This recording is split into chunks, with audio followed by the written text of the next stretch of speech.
എൻ്റെ പേര് ലിബിൻ. ഞാൻ വരുന്ന എടപ്പള്ളിയിൽ നിന്നാണ്. ഞാനിവിടെ പറയാൻ പോകുന്ന സാക്ഷ്യം, എൻ്റെ ജീവിതത്തിൽ കൈവിട്ടു പോയി എന്നൊരവസ്ഥ വന്നപ്പോഴത്തേക്കും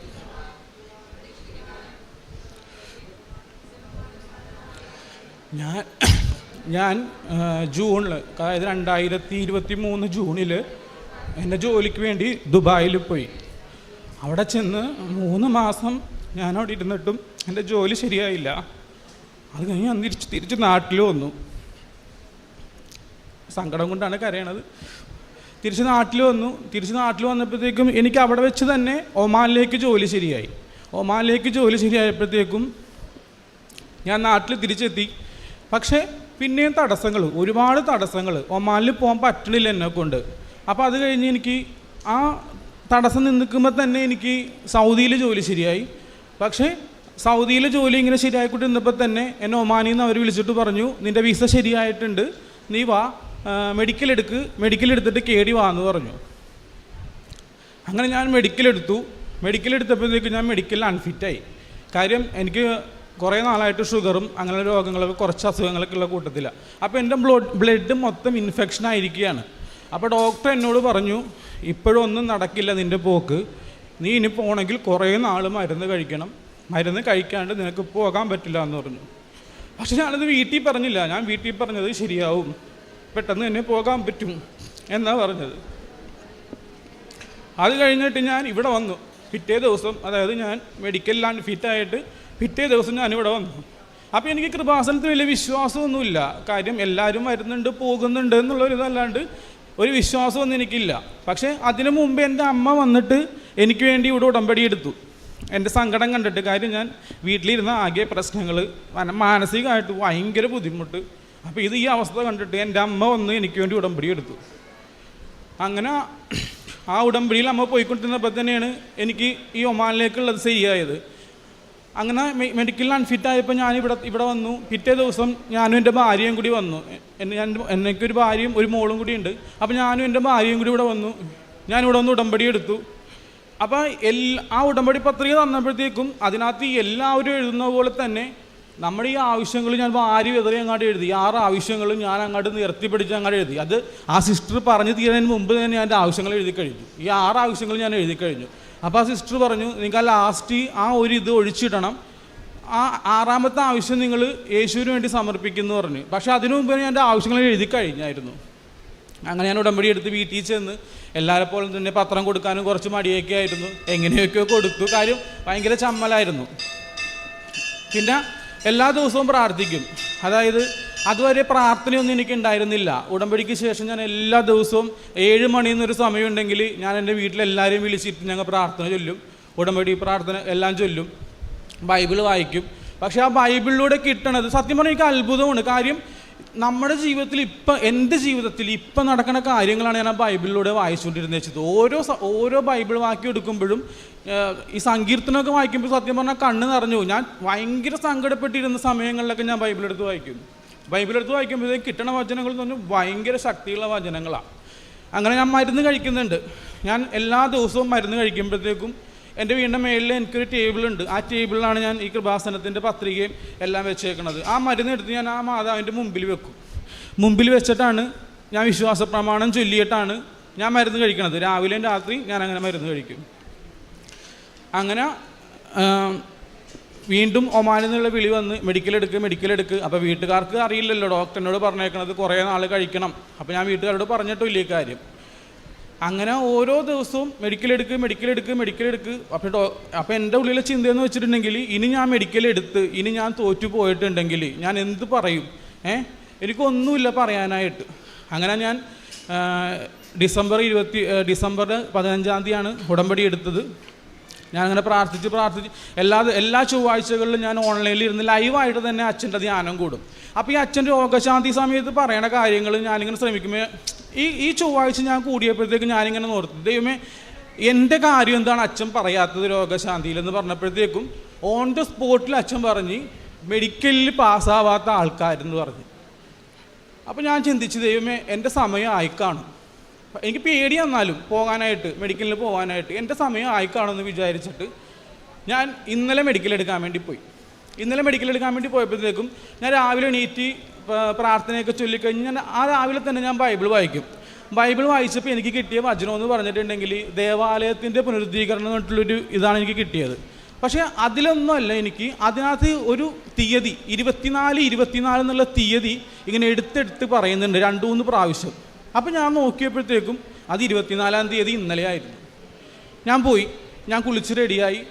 വീണ്ടും ഞാൻ പോണ സമയത്ത് ഞാൻ പറഞ്ഞു മാതാവിൻ്റെ അടുത്ത് നിന്നിട്ട് പറഞ്ഞു, അമ്മ ഞാൻ പോവാണ് എന്ന് പറഞ്ഞു.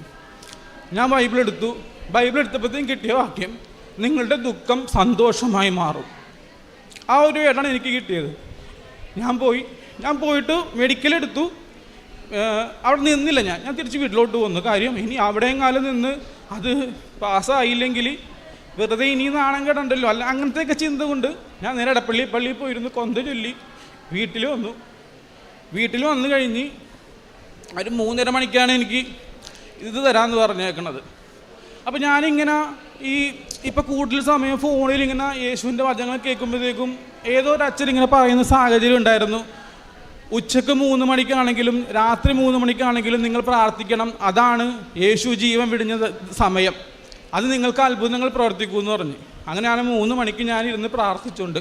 അപ്പോൾ എൻ്റെ ഫോണിൽ അവരുടെ PDF വന്നു. ഞാൻ നോക്കിയില്ല, ഞാൻ നേരെ തന്നെ അത് ഓപ്പൺ ചെയ്തിട്ട് വിശ്വാസ പ്രമാണം ചൊല്ലി എടുത്ത് നോക്കി കഴിഞ്ഞപ്പോഴത്തേക്കും ഞാൻ മെഡിക്കൽ പാസ്സായി.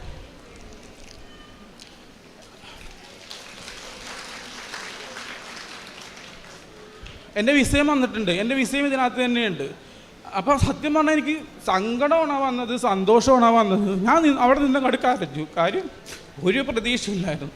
കാര്യം ജീവിതം കൈവിട്ടൊരവസ്ഥ തന്നെയാണ് ഞാനിവിടെ വന്നത്. അങ്ങനെ വന്നപ്പോഴത്തേക്കും ഞാൻ മെഡിക്കൽ പാസ്സായി, എൻ്റെ വിസ വന്നു. എനിക്ക് അടുത്ത മാസം 15-ാം തീയതിക്കുള്ളിൽ കയറിപ്പോവാം, എൻ്റെ ജോലിക്ക് വേണ്ടി എനിക്ക് കയറിപ്പോവാം. ഞാനിപ്പോൾ മെഡിക്കൽ എടുക്കാമെന്ന് വെച്ചിട്ടുണ്ടെങ്കിൽ എനിക്ക് അവരടിക്കണത് ഫസ്റ്റ് 1 മന്ത് വിസിറ്റിംഗ് വിസയാണ്. അവിടെ ചെന്നിട്ടാണ് മെഡിക്കൽ എടുക്കാൻ വേണ്ടി പറ്റുള്ളൂ.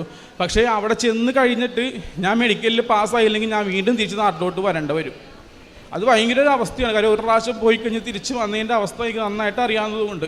പക്ഷേ അപ്പോഴും ഞാൻ ചിന്തിച്ചത് വേറൊന്നുമല്ല, ചിലപ്പോൾ ഈ 3 മാസം ഞാൻ അവിടെ പോയിട്ട് എൻ്റെ ജോലി സംബന്ധ കാര്യങ്ങൾ പ്രശ്നങ്ങൾ ഉണ്ടായതൊക്കെ ഈ രോഗം എനിക്ക് ദൈവം എന്ന ലോട്ടറിയാണ് സത്യം പറഞ്ഞിട്ടുണ്ടെങ്കിൽ.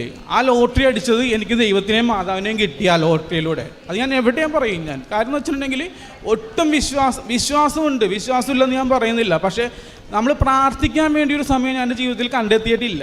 പക്ഷേ ഈ ഉടമ്പടിക്ക് ശേഷം ഞാൻ പ്രാർത്ഥിക്കാനായിട്ട് എൻ്റെ സമയം ഞാൻ ഒരുപാട് കണ്ടെത്തുന്നുണ്ട്.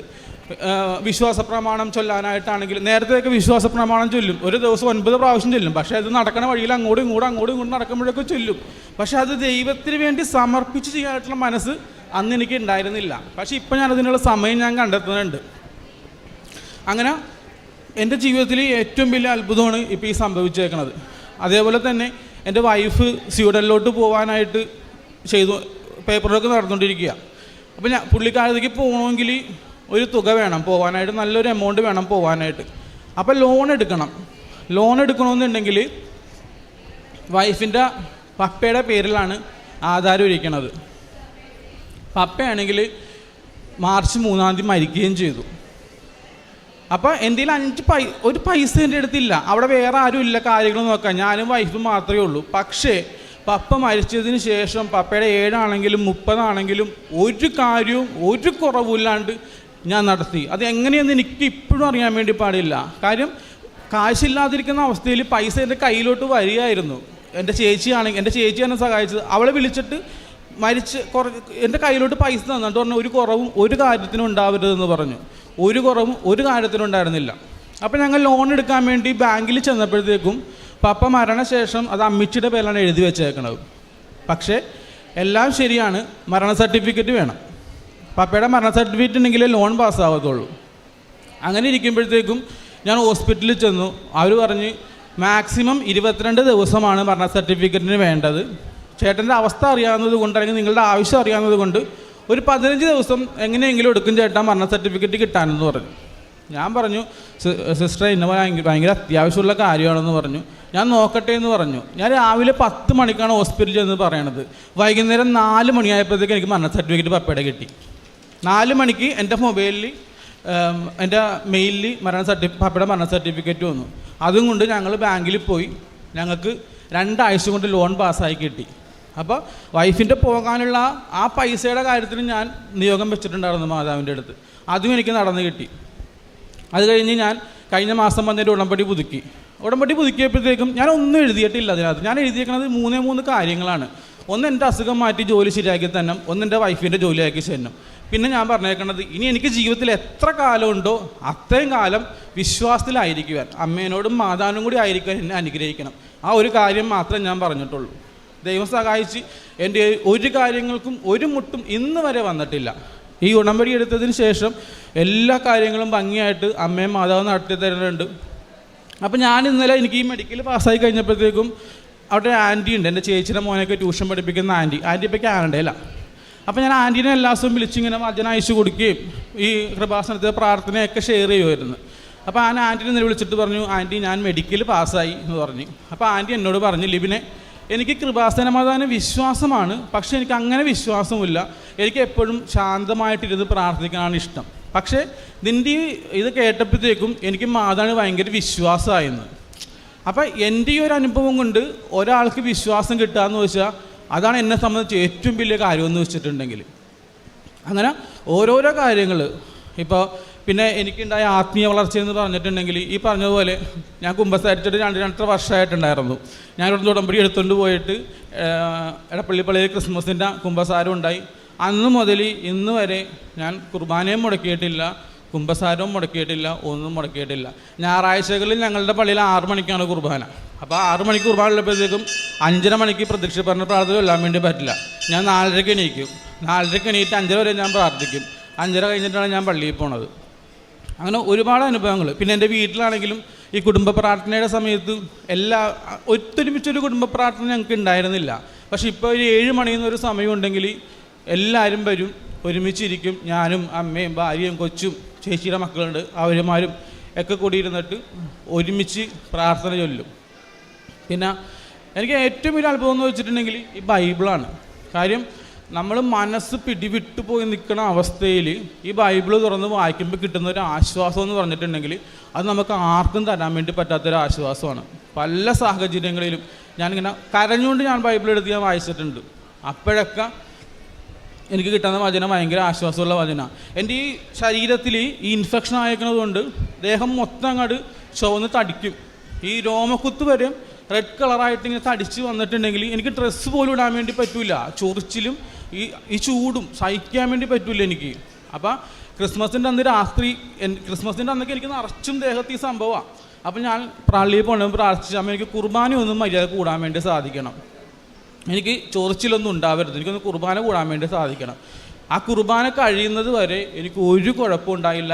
ഞാൻ എൻ്റെ ജീവിതത്തിൽ ഞാൻ സത്യമായിട്ട് പറയണേ, എനിക്ക് 36 വയസ്സായി. ഈ 36 വയസ്സിൻ്റെ ഇടയ്ക്ക് കർത്താവിൻ്റെ ജനനമാണെങ്കിലും മരണമാണെങ്കിലും ഉയർപ്പാണെങ്കിലും വിശ്വാസത്തോടെ ഞാൻ പ്രാർത്ഥിച്ചേക്കണത് ഇപ്പോഴാണ്. അപ്പോൾ ഞാനിപ്പോൾ ചിന്തിക്കുന്നത് ഇത്രയേ ഉള്ളൂ, ഈ 35 വയസ്സ് വരെ എനിക്കിഷ്ടമുള്ളതുപോലെ ഞാൻ ജീവിച്ച്, എൻ്റെ സുഖങ്ങൾക്ക് വേണ്ടി അല്ലെങ്കിൽ എൻ്റെ ഇഷ്ടങ്ങൾക്ക് വേണ്ടി ഞാൻ ജീവിച്ച്. ഇനി എനിക്ക് എത്ര കാലമാണ് എൻ്റെ ജീവിതത്തിലുള്ളത്, അത് നമ്മുടെ കുറച്ച് സുഖങ്ങൾ മാറ്റി വെച്ച് നമ്മൾ ദൈവത്തിനെ വിളിച്ചാൽ ദൈവം നമ്മുടെ കൂടെ വരും. ഉറപ്പായിട്ടുള്ള കാര്യമാണത്. കാര്യം ആർക്കും പറ്റാത്തൊരു അത്ഭുതമാണ് ദൈവം എനിക്ക് വേണ്ടി ചെയ്തു തന്നേക്കുന്നത്. അത് എത്ര നന്ദി പറഞ്ഞാലും എനിക്ക് ദൈവത്തിനോട് നന്ദി പറഞ്ഞാൽ മതിയാവുകയില്ല. അപ്പോൾ ഞാൻ ഉടമ്പടി എടുത്തപ്പോൾ തന്നെ പ്രാർത്ഥിച്ചായിരുന്നു. ഉടമ്പടി എടുത്ത് എനിക്ക് മെഡിക്കൽ ഞാൻ പാസ്സായ പിറ്റേ ദിവസം ഞാൻ സാക്ഷ്യം പറഞ്ഞേക്കാമെന്ന്. ഇന്നലെ ഞാൻ എൻ്റെ മെഡിക്കൽ പാസ്സായി. എനിക്ക് അപ്പോൾ അവരെന്നെ വിളിച്ചു, അടുത്ത മാസം 12-ാം തീയതി നിങ്ങൾക്ക് ടിക്കറ്റ് ഇട്ട് തരാം, നീ കയറി വാ എന്ന് പറഞ്ഞു. 2 വർഷത്തെ വിസയാണ് ഇപ്പോൾ എനിക്ക് അടിക്കണത് അവർ. അപ്പം ഈ ഉടമ്പടി എടുത്തത് കൊണ്ട് എൻ്റെ ജീവിതത്തിൽ എനിക്കും അടിമുടി മാറി. ഈ പറഞ്ഞ പോലെ തന്നെ വിശ്വാസത്തിലാണെങ്കിലും പ്രാർത്ഥനാ ജീവിതത്തിലാണെങ്കിലും. പിന്നെ എനിക്ക് ഭയങ്കര ദേഷ്യമുള്ള കൂട്ടത്തിലായിരുന്നു. ഇപ്പോഴും ദേഷ്യമുണ്ടെങ്കിലും ആ പഴയ അത്ര ദേഷ്യം എനിക്കില്ല. ഇപ്പോഴും എൻ്റെ വിശ്വാസം പൂർണ്ണമല്ല. ഞാൻ ഇപ്പോഴും സാക്ഷ്യം പറയുന്നുണ്ടെങ്കിൽ എനിക്ക് ഇനിയും വിശ്വാസത്തിൽ വളരണമെന്ന് തന്നെയാണ് ആഗ്രഹം. കാര്യം വിശ്വസിക്കുന്നിടത്തോളം നമുക്ക് അനുഗ്രഹം കിട്ടിയുള്ളൂ. എൻ്റെ രണ്ടാമത്തെ ആ ഉടമ്പടി ഞാൻ എഴുതിയത് എന്താണെന്ന് വെച്ചാൽ, ദൈവം എൻ്റെ കൂടെ ഉണ്ടാവണം. ദൈവം എൻ്റെ കൂടെ ഉണ്ടെങ്കിൽ നമുക്ക് എന്തും നടക്കും. ദൈവം നമുക്ക് കൂടെ ഉണ്ടാവണമെങ്കിൽ അതിന് പറ്റിയ ഏക ആശ്രയം ഈ കൃപാസന മാതാവാണ്. അപ്പം എൻ്റെ ജീവിതം കൊണ്ട് ഞാൻ പറയണത്, വിശ്വസിച്ച് വിളിച്ചോ, ദൈവം കൂടെ വരും. എന്ത് പ്രതിസന്ധിയിലും നിങ്ങൾ വിശ്വാസം കൈവിടരുത്. ആ വിശ്വാസത്തോടെ നിങ്ങൾ ജീവിച്ചിട്ടുണ്ടെങ്കിൽ ഒരു പ്രതിസന്ധിക്ക് നിങ്ങൾക്ക് ഒരു കുഴപ്പമില്ലാണ്ട് മുന്നേറാൻ വേണ്ടി സാധിക്കും.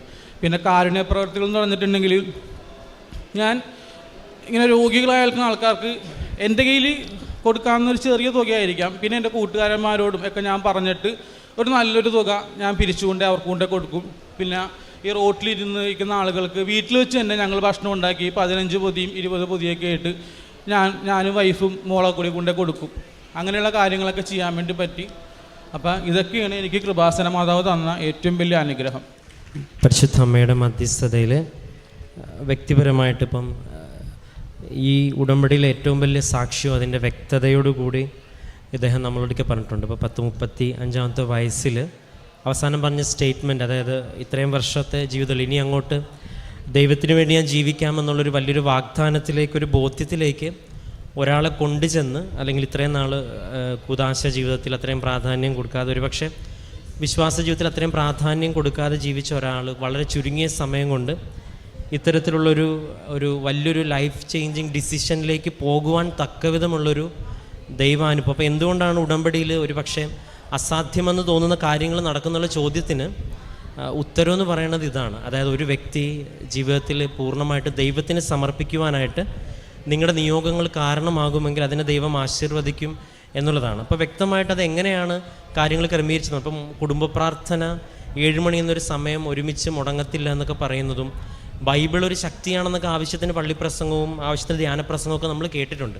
പക്ഷേ ഒരു ദിവസം നമ്മുടെ ജീവിതത്തിൽ അതൊരിക്കലും തോന്നാതെ, ഒരിക്കലും നമ്മൾക്ക് ഒരാളോട് കൊന്തമില്ലാനോ ബൈബിൾ വായിക്കാനോ പറയാൻ തോന്നത്തില്ല. അതുതന്നെയാണ് നമുക്കൊരിക്കലും നമ്മുടെ സംഭാഷണത്തിൽ ക്രിസ്തുവും മാതാവും ഒരിക്കലും വിഷയമാകുന്നില്ലെങ്കിൽ അതിനർത്ഥം അവരെക്കുറിച്ച് നമുക്ക് അറിയത്തില്ലെന്നല്ല, അവരൊന്നും പ്രധാനപ്പെട്ടവരായിട്ടും മറ്റുള്ളവരുടെയൊക്കെ പറയാൻ തക്കതൊരു അനുഭവം നമുക്ക് കിട്ടിയിട്ടില്ലെന്നുള്ളതാണ്. അപ്പോൾ ഒരാളോട് കൊന്ത ചൊല്ലണം, നീ കൊന്ത ചൊല്ലി പ്രാർത്ഥിക്കണമെന്ന് പറയണമെങ്കിൽ ഒരിക്കലെങ്കിലും കൊന്ത ചൊല്ലിട്ടോ ബൈബിൾ വായിച്ചിട്ടോ നമുക്ക് ഇതുവരെ എന്തെങ്കിലും ഒരു അനുഭവം ഉണ്ടായിരിക്കണം.